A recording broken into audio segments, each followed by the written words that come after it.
You're listening to Edge Radio TV. The views and opinions expressed in this program are that of the hosts or guests, and not the Edge Radio Network or its advertisers or affiliates.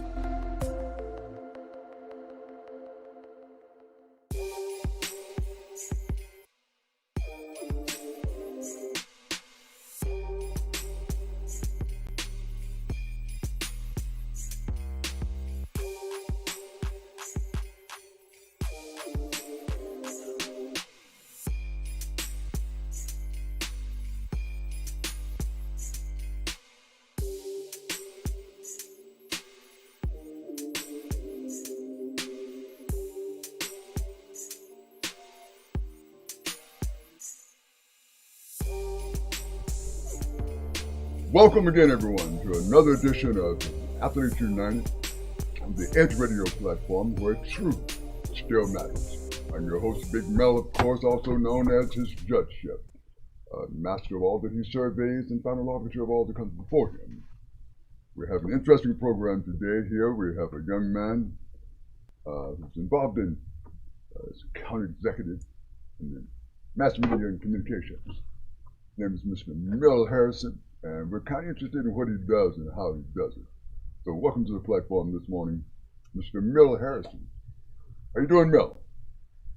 Good morning, Mel. Glad to be here. How are you today? I'm fantastic. And yourself?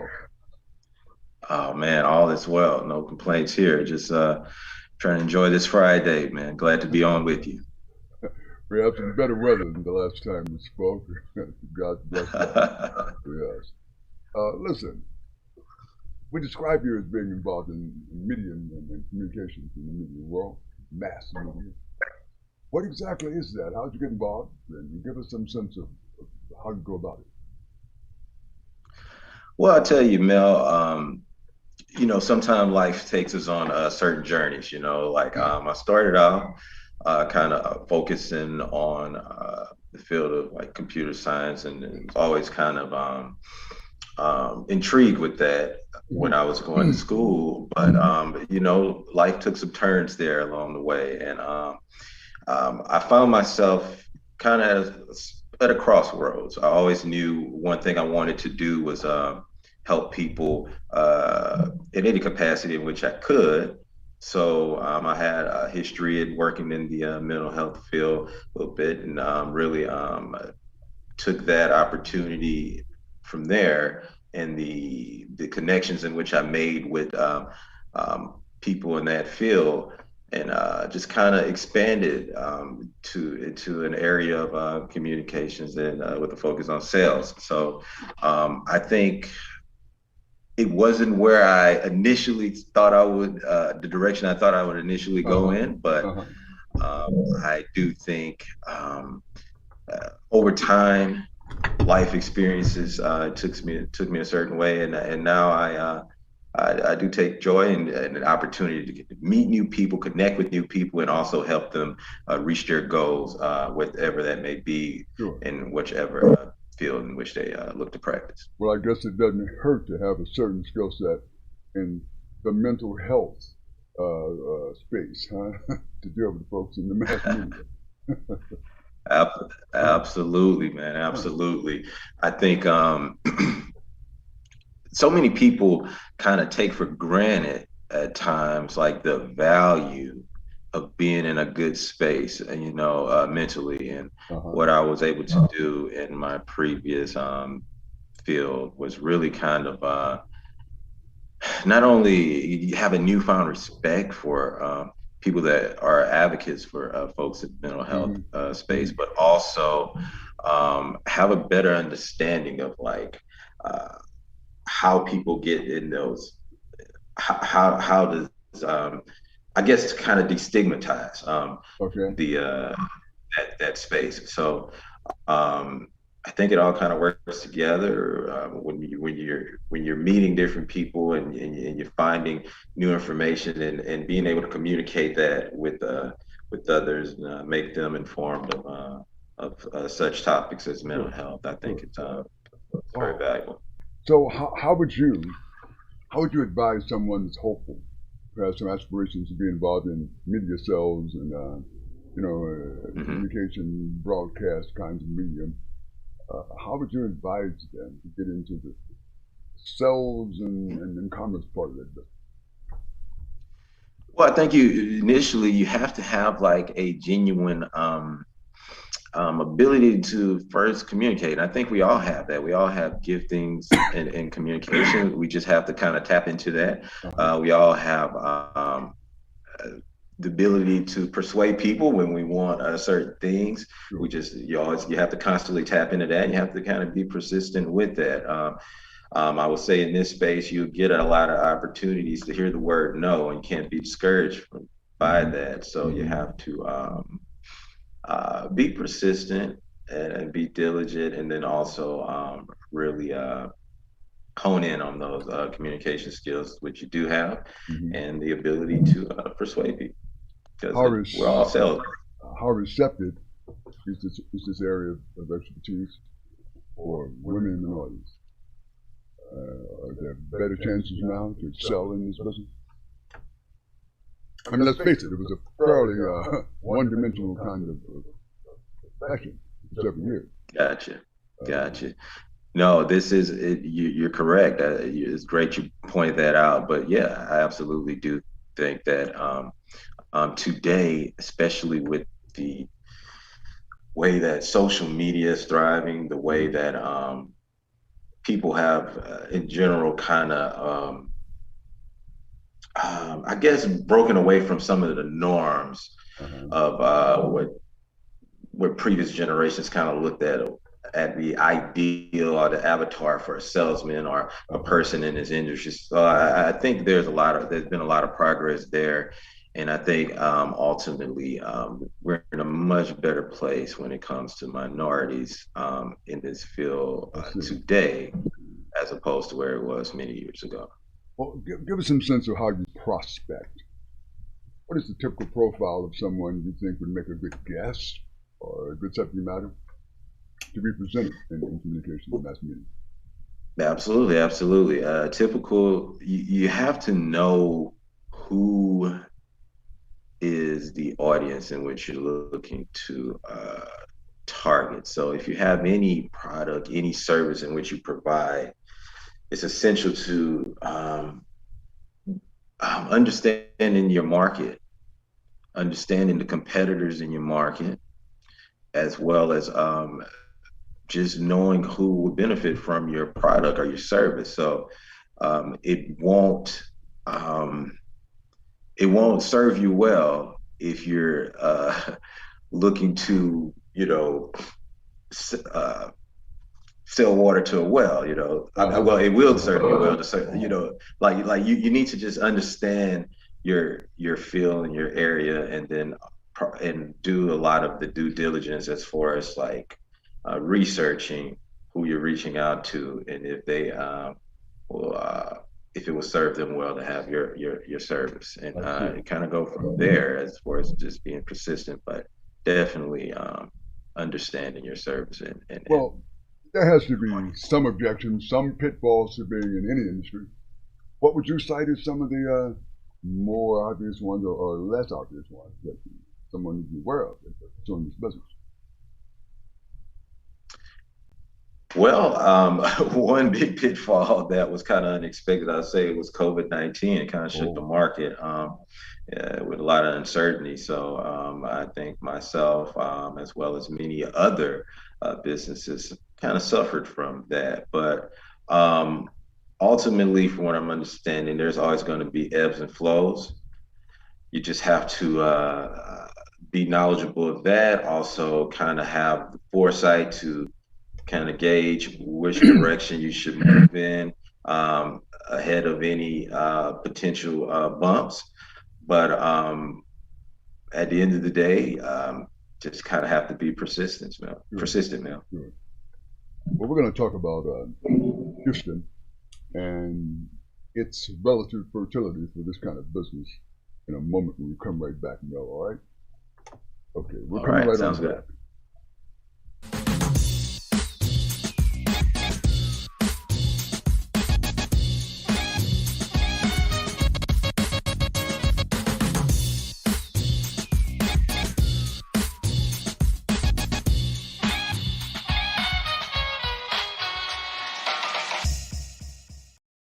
Edge Radio TV is holding auditions for new show hosts. Are you a subject matter expert, professional, influencer, book author, thought leader, or business owner with an educational or motivational platform? Then we want to meet you. Send a link of some of your work to edgeradio20@gmail.com and be sure to put audition in the subject line. Join the Edge Radio TV family. Edge TV, because truth still matters.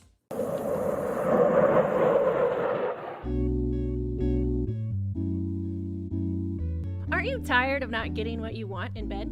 Are you ready to spice things up behind those closed doors? Woo! We're here for you every hump day at 7 p.m.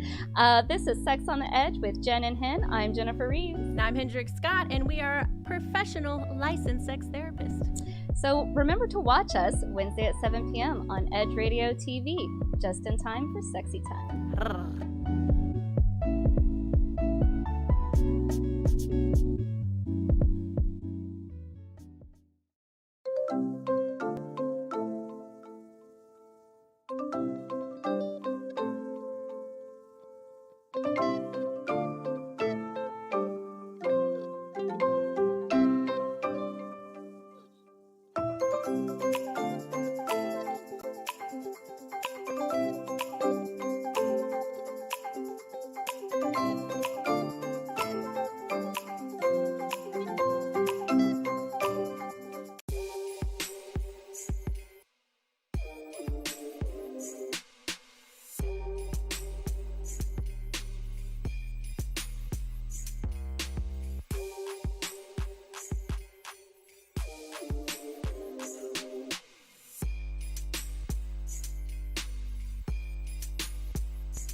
And we're back on the Athlete United platform. We're talking with Mr. Mel Harrison, our media sales guru, if you will.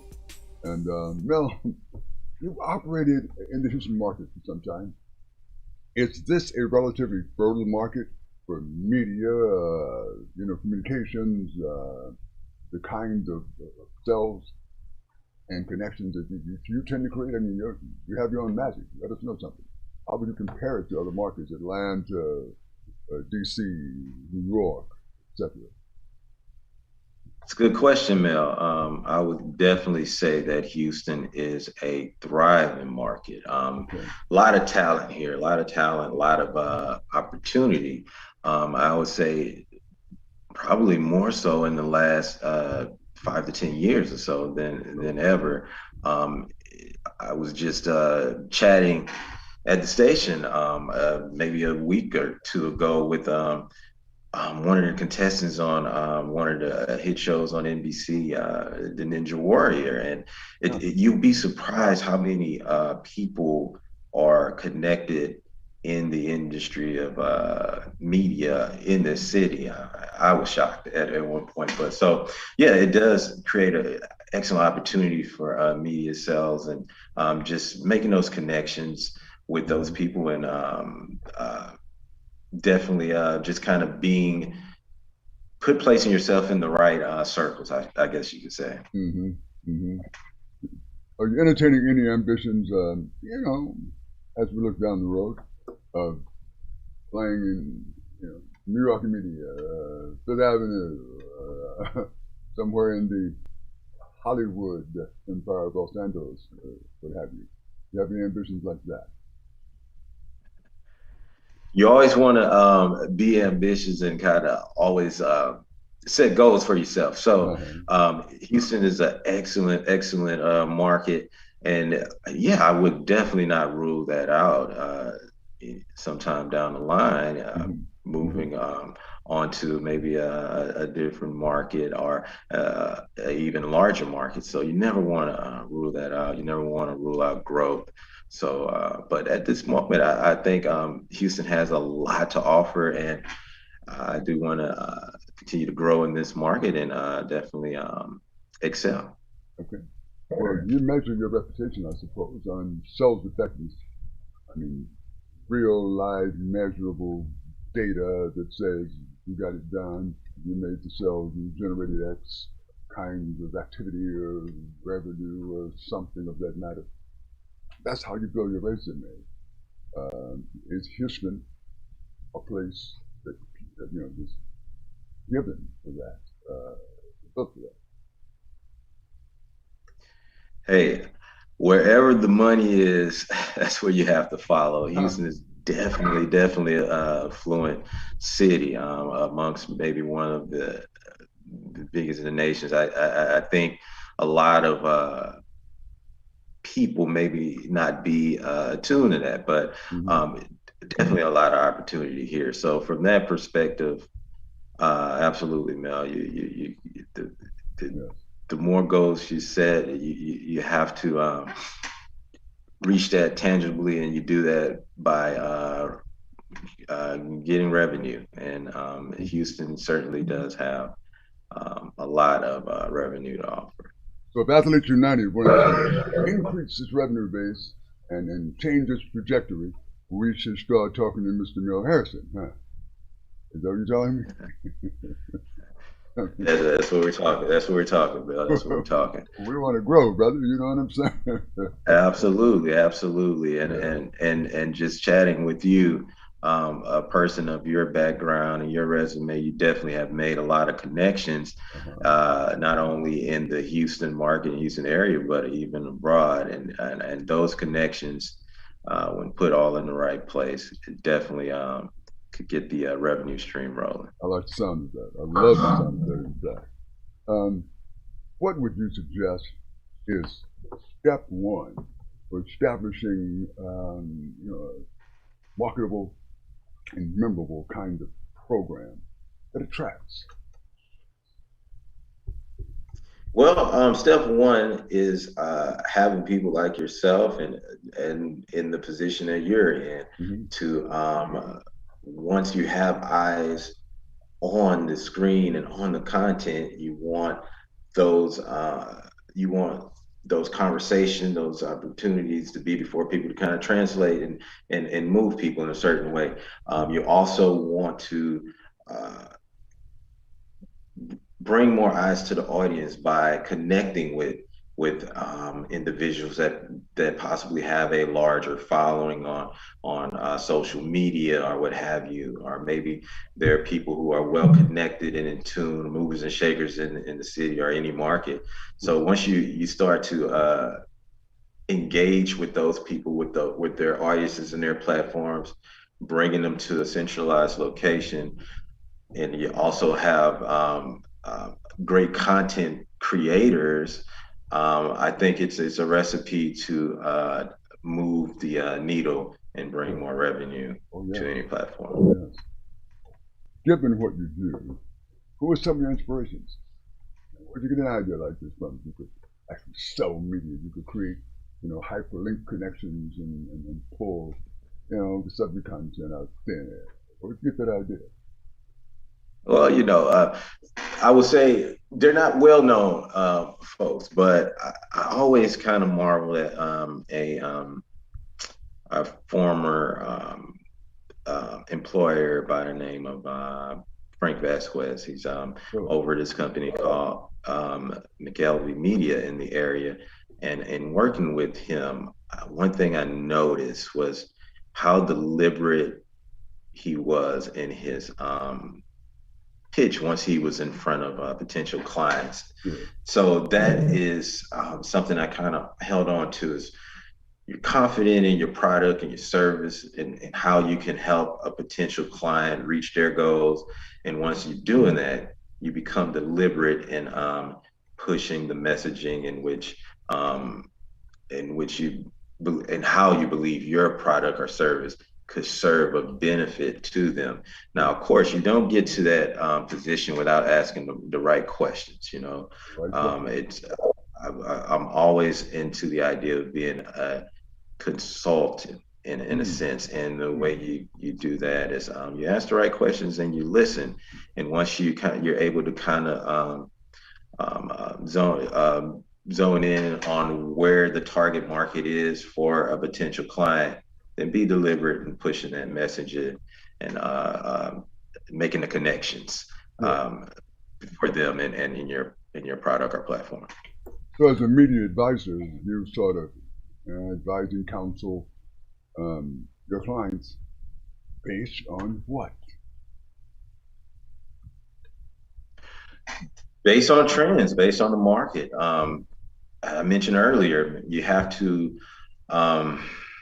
understand not only the client or the prospect or the potential client in which you're before, but you also have to understand their market, their competitors, how the trends have gone over a number of years. And once you collect all that data, that information, that all works into your sales pitch, for lack of a better term. But so it definitely does come with a great deal of research and knowledge on any vertical. And once you do so, you use that knowledge to then be a consultant and then make those connections to push our to grow revenue for a potential client.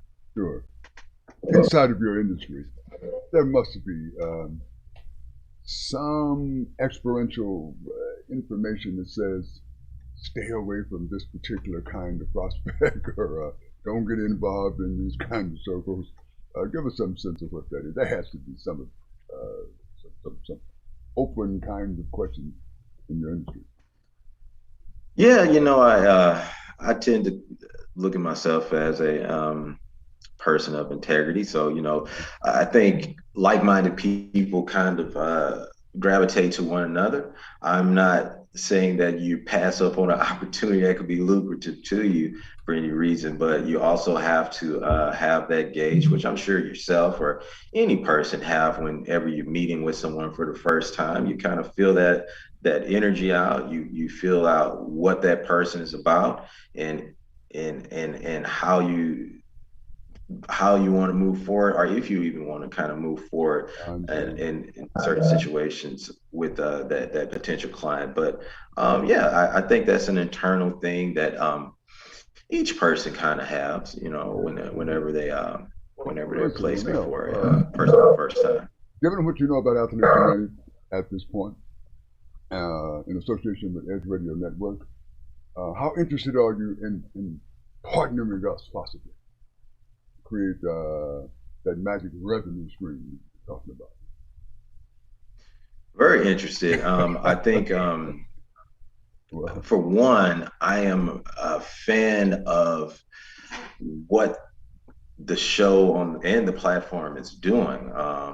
I'm anyone that knows me knows I'm very much into the field of sports and athletics. I'm a fan of the processes of athletes, and also not only that, but I'm also interested in working with people in the area that are kind of moving the community in a certain way, or helping the community post or even during their career. So this platform. So with little time left here, the answer is yes. Yes, absolutely, yes. Very good. Sorry, I tend to be long-winded sometimes. Mel, we appreciate your time today. Thank you for dropping by and giving us this insight and this much focus. You've given us at least a head start on how we're going to grow this business right now, this platform, this particular art that AU is practicing. So thank you for that. Look forward to speaking with you soon. All right. Thanks for having me, Mel. Glad to be on. Yeah, my pleasure. And we're out. We'll see everyone this time next week on the Athletes United platform on the Edge Radio Network, where truth still matters. Thank you.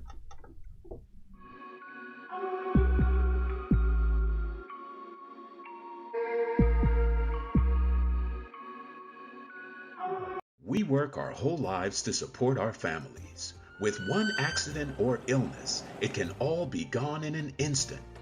Now there's a smart, affordable way to protect your family.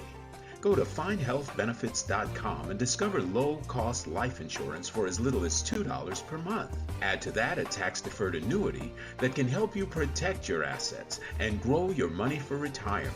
Learn more. Go to findhealthbenefits.com or call 877-235-6094. A critical illness can strike without warning and wipe out your life savings. In fact, it's the number one reason for bankruptcy. Find Health Benefits offers an affordable solution. Get up to $50,000 if you get cancer, stroke, or a heart attack, giving you the peace of mind to focus on getting better while the plan helps you to pay your bills and medical expenses. Learn more. Go to findhealthbenefits.com or call 877-235-6094. 66% of seniors spend more time shopping for cable TV than Medicare plans. Most say because it's just too confusing. Laws change every year. The wrong plan could cost you thousands and prevent you from seeing the doctors you want. Introducing FindHealthBenefits.com. Save time, save money, see specialists without referrals. Go to FindHealthBenefits.com or call 877-235-6094 for this informative brochure. Society is on the edge. Let's bring them back. Edge Radio, because truth still matters.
Welcome back to the Athletes United platform on the Edge Radio Networks, where truth still matters.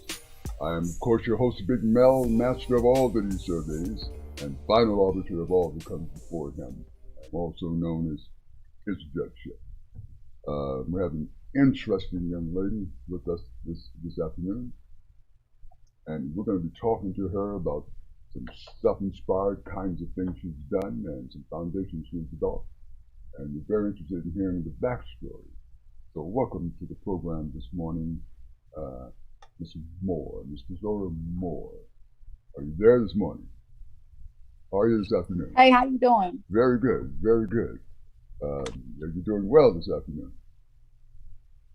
Yes, I am. And yourself? Thank you. Somehow I'm doing well. Very interested in having you here today. You have a kind of foundation you developed that was developed from kind of a very personal and deep experience. Can you explain that to us a little bit?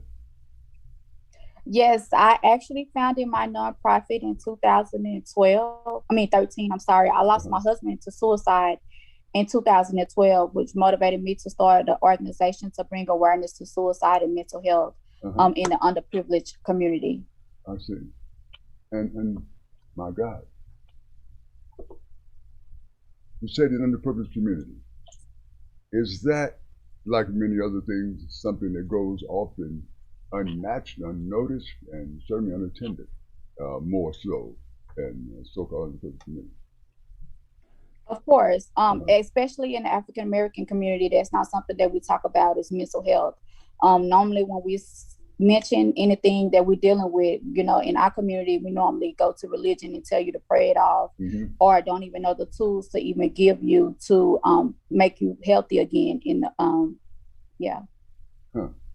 So your estimation, mental health is as normal or should be treated like any other health condition? Correct.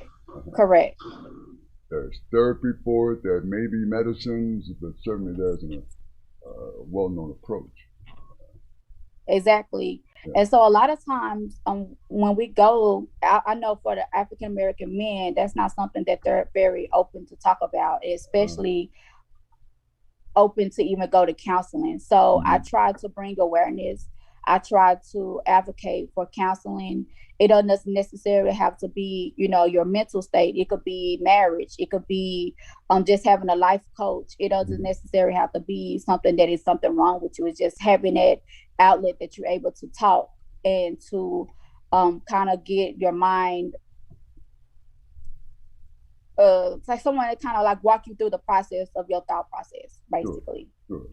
So much more oftentimes if we dismiss someone as being crazy, that kind of a normal term, it carries a little more implication to it than we probably recognize. I will agree. Yes.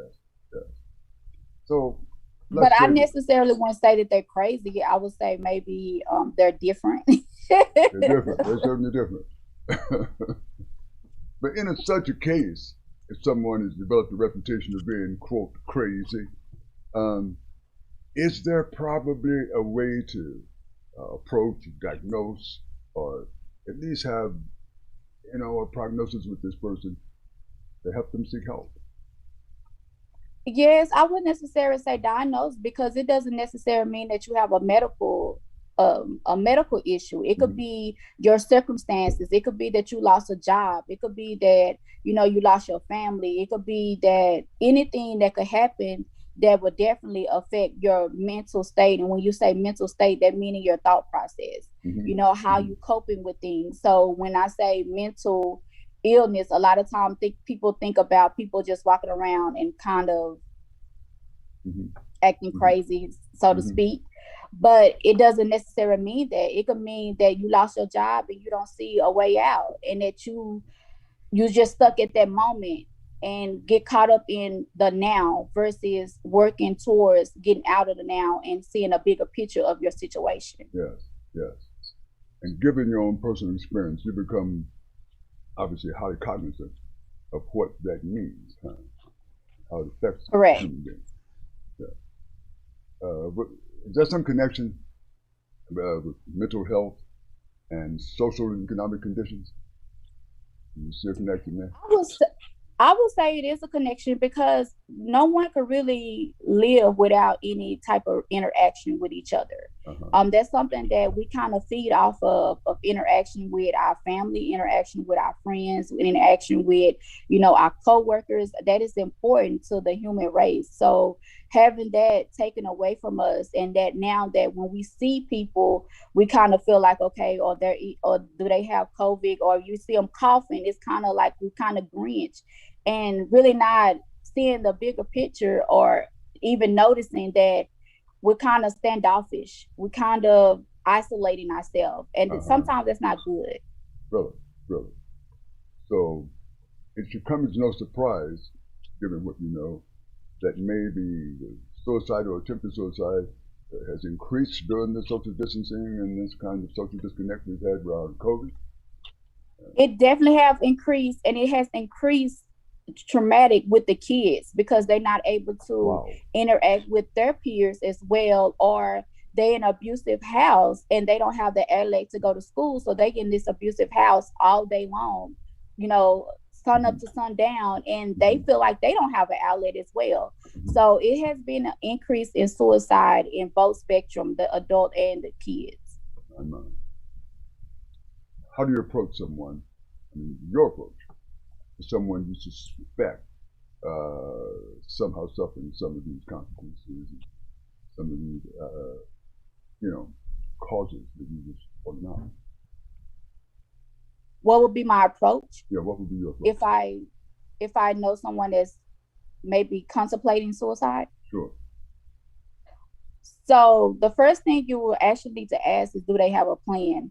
A lot of times people say that they want to give up, but in reality, they don't want to give up. They just need that outlet to talk to someone and to feel like someone understands what they're going through. But if they have a plan, where you ask them, hey, what do you plan on doing? And they give you detail by detail. You definitely need to get medical assistance with that person. Does the family also need to be involved if there is a family? Yeah. Of course, family. A lot of times people really don't talk about it, but if someone actually completed suicide, they actually attempted once or twice, and they never got that help after their attempt. So it became intense, and then they finally succeed with suicide. Well, it's kind of startling here to see that you said children are affected to this degree. There's been child suicide rates that become recognizable suddenly. Yes, it has. Actually, a couple of years ago, I actually helped bury a 10-year-old that died to suicide. And it comes with bullying. It comes with no support at home. It comes with not having an outlet. It comes with kids feeling like that don't no one understand them. And then sometimes it comes with underlying issues that us as parents don't even know that our kids is dealing with. So it might be a good idea to get a little more involved in their activities or whatever they like. Yes, and get more involved. And also now that they have, pretty much everything on their fingertip, you kind of monitor what they're watching on YouTube and what they're watching on their phones, because I've looked up a couple of sites and they actually explain how to complete a suicide if that's what you want to do. Wow. Yes. An actual how-to step by step. How to step by step, yes. Mercy. That shouldn't be, I didn't know that's legal. Apparently it is. My. Well, Ms. Moore, what would you suggest is the signs and or indications that someone is heading down that road or is heading down that slippery slope of poor mental health? And I'll tell you what, I want you to hold that thought for a second because we're going to come right back after that message. Okay. Thank you very much.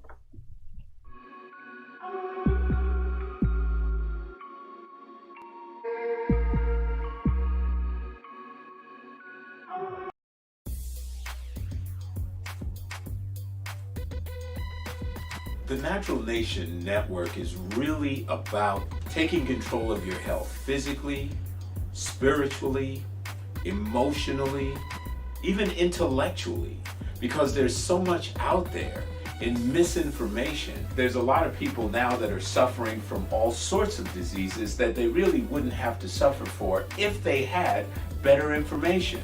And that's what we're here to do. Provide information that can save lives. The mind and the body are totally connected. Health can be really serious, and sometimes we just have to lighten it up a little bit while we're still providing substantive information. And my sort of mantra on the salsa dance floor is kind of similar. I tell somebody, if you make a mistake twice, it becomes a move. Okay? Tune into Natural Nation every Tuesday at 11 a.m.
When people stop talking to each other, society is on the edge. Let's bring them back. Edge Radio, because truth still matters.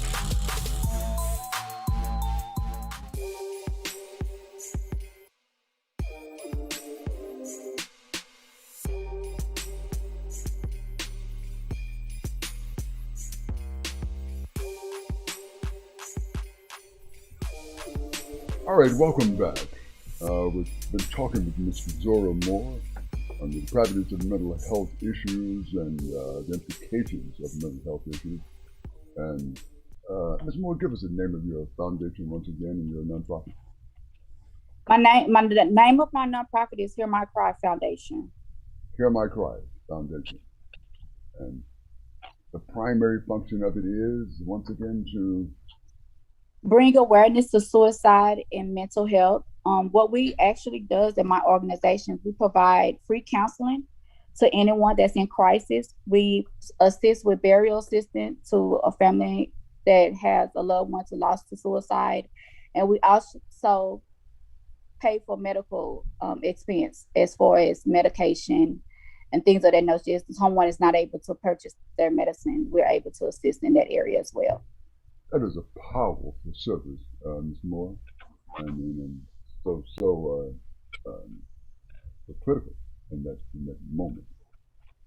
Yes. You obviously have network partners or somebody who is associated with you, helping to provide the services, correct?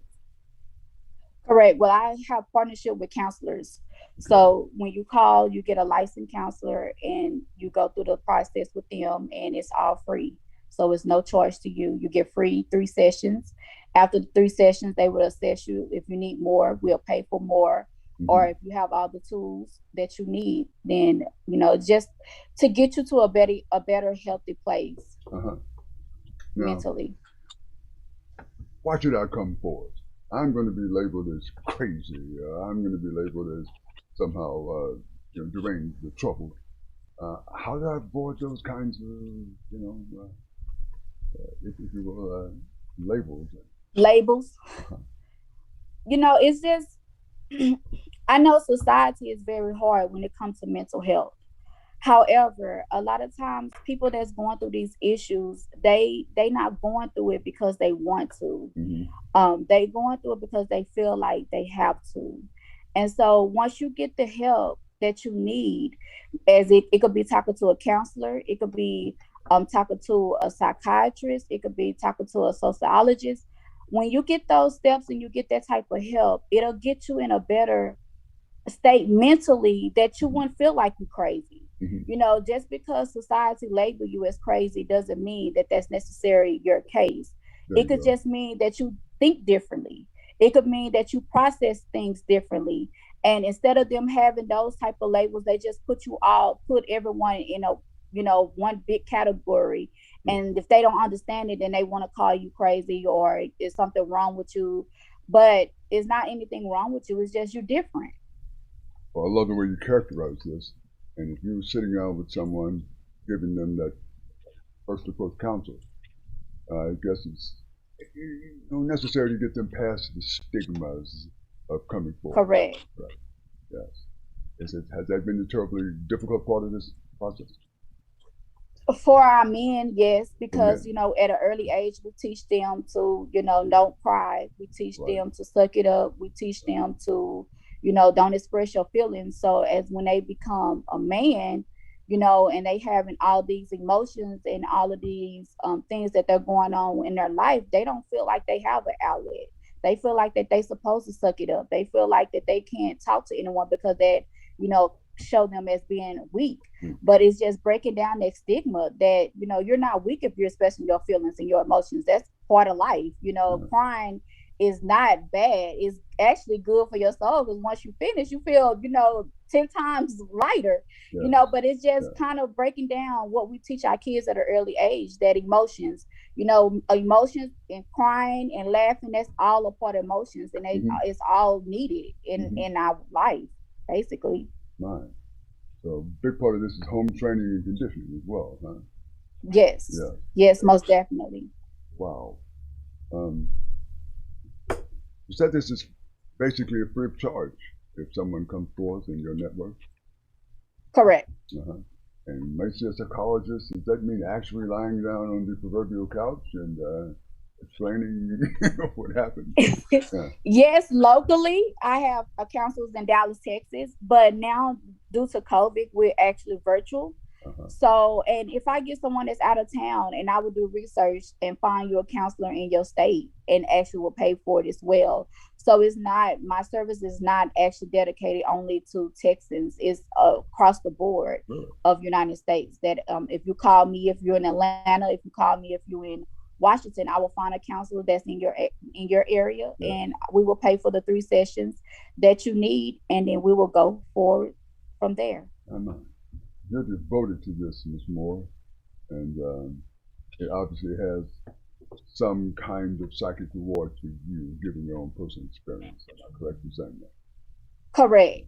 So the reason why I advocate a lot is through counseling is because, I offered that service to my husband, and his first response was, I'm not paying anyone to listen to my problems. And that kind of stuck with me, throughout my whole process of trying to understand what was going on with me and my family once I lost my husband to suicide. And, just the stigma in our community is that we're not paying anyone to listen to our problems. We're paying someone to help us navigate through our feelings and our emotions. And sometimes we could put things in our head that's not really reality, but we put it in our heads and we believe it, and it becomes reality to us. Sure. But if we don't talk to anyone and to kind of understand or explain what we're thinking, and they say, this might be the case in yours, but it could be this option, it could be that option, it could always broaden your thinking to other options, not just your way of tunnel thinking, because it's you're the only one in your head, so you're not able to bounce off those thoughts and ideas to anyone. I see. Mr. Moore, is there a preferred way of explaining this to a child, or to a child of I know with my kids, I know as far as suicide, I explain to my kids that if someone broke their leg, then you sometimes, when it happened, you won't be able to walk correctly unless it's getting corrected, but you still won't be able to walk normal. If you broke your finger, you won't be able to write. And if it's something wrong with your mind, in your mental state, you won't be able to think correctly. So just because someone, contemplates suicide, it doesn't mean that they was in their right mind. It could be something going on chemically. Sometimes that you accept medicine, and it tell you that it's suicidal thoughts is the side effects of it. So it doesn't necessarily mean you as the person is something wrong. It could just be something off balance mentally that will have you contemplating and thinking about that. And you just always be true to yourself, and you always have a counselor on staff, just like how you have a doctor. You don't go to your doctor every day, but you have your doctor in your phone, just in case you need your doctor. So I think that doctors and counselors is the same thing. No, you will not need to talk to your counselor every day, but when you have that down moment, you have your counselor in your phone that you're able to call and set up an appointment, or even just talk to them over the phone for 5 or 10 minutes to explain to them what you're going through, and they could walk you through that process. And it will be, a better day, a better situation, a better thought process, and a healthy you. By all means. Now, is there any research or clinical data to suggest suicide can somehow become, I don't know if it's a family matter, somehow transferable, or maybe it has had studies says that normally when a parent dies of suicide, sometimes the kids would do it as well. Just like if a parent becomes successful, it's just like you are your environment. However, if you get the help that kid need at an early age and the resources that they need, I definitely will say that will not be the case. Suicide is 100% preventable. It's just a lot of times people don't have the resources that they need to get past that hump that they're over. And so, yes, there is an approach, there is an idea, there is this whole therapeutic value of talking to children directly. Correct. And giving them a platform where they open to express their feelings.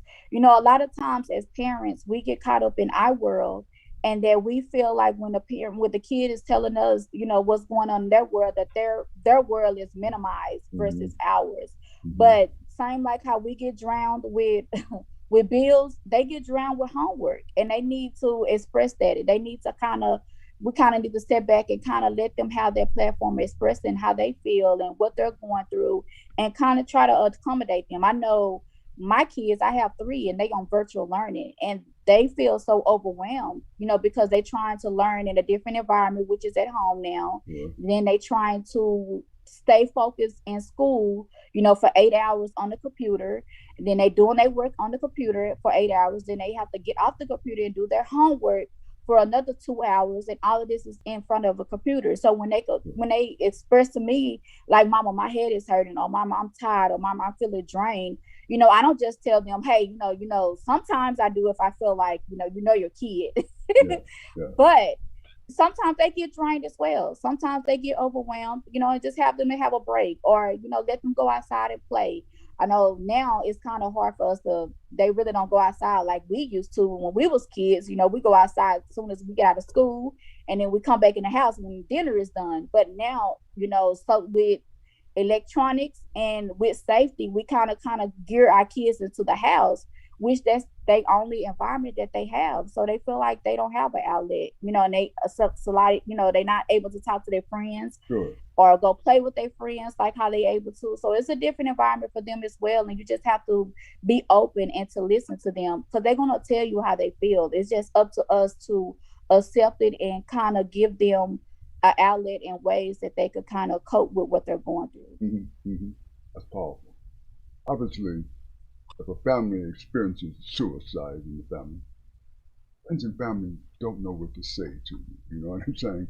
Should this be an open discourse, or a subject matter that should be, suppressed and hidden? And how do you see this? What was your question? I mean, after a family has experienced suicide, should your friends and family avoid the topic altogether, or should it be an open discourse? That's a case by case, because I know when I lost my husband to suicide, there wasn't something that I wanted to talk right away, because it was something that I had to process on how I could be with someone 24/7 and not know that these are the things that he was dealing with mentally.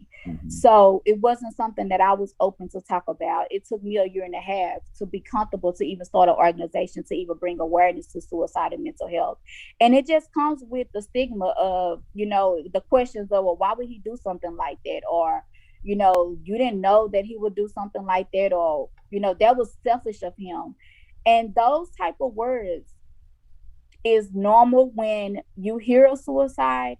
But when you take a step back and when you actually understand the process of mental health, it's not selfish of them. It's just their process of their thinking at that moment. They felt like they was the problem. So they actually feeling like they doing us a favor is by leaving. And everybody else will be okay. It's sometimes people have financial issues and they know that they have $100,000 policy on them, and they will say, hey, I'd rather my family not to struggle. I'll just take myself out, and I know that they will be okay with at least $100,000 policy. In a right person mind, I'd rather would have my loved one here versus the money. But in their situation, they might feel like, hey, I'm the one that's causing all this pain, so I'm just going to take myself out and let them be happy ever after. That's quite interesting. I was going to ask the that's question. Deep. Yeah, that's deep. Very much so. Suicide affects everything. Everything and everyone. It doesn't matter if you're rich. It doesn't matter if you're poor. It doesn't matter if you're middle class. Everyone gets to that point that they feel like they want to give up. But some people able to cope and get them own self out of the situation. Some people need coaching.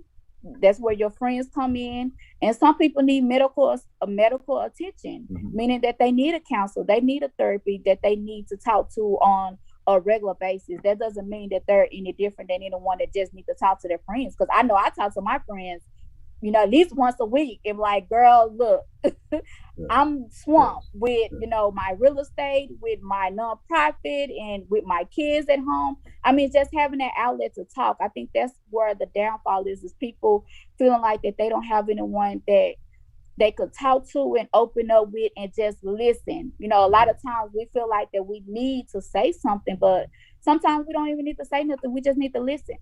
Mm. Yes, listen. Yeah, listen. Let me ask you this, Ms. Moore. Does the suicide affect credit, career choice, school choice? Does it impact, some of these social kinds of? I know it was a recent study that they were saying football players, that they start at an early age and they get tackled, with their head constantly, that sometimes that cause a chemical imbalance. That I wouldn't say it leads to suicide, but it definitely leads to an underlying issue that we might not even realize that their coping skills or their thinking process is totally different than it would be if they didn't have, football, that they constantly get hit on a regular basis at an early age. I know in our community, we start them at 5 years old. So just think if they go from 5 all the way to elementary, middle school, high school, college, and then they even go to NFL, with this constant banging on their head, that could be some type of damage that we don't even know.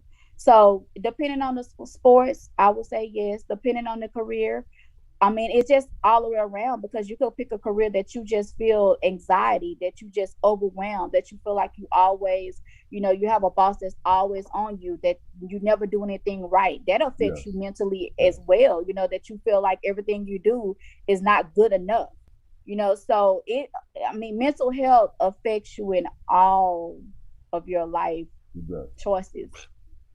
Well, Mr. Moore, you've given us a ton of information here. You've enlightened us to a huge degree on what suicide is and how it affects practically everything that's critical in their lives. We wish you so well with this foundation and with your thank you, your nonprofit. Thank you for coming on today and sharing some of this information with us. Thank you so much for having me. If you need any assistance, you could go to my website. It's hearmycryfoundation.org. I'm also on all the social media platforms as Hear My Cry Foundation. Let's say that one more time. Hear My Cry. Say that one more time. Hear My Cry Foundation. Absolutely. Thank you very much, Mr. Tazora Moore. Hear My Cry Foundation. Please come back and update us. You're welcome. Bye-bye. Thank you. We're out.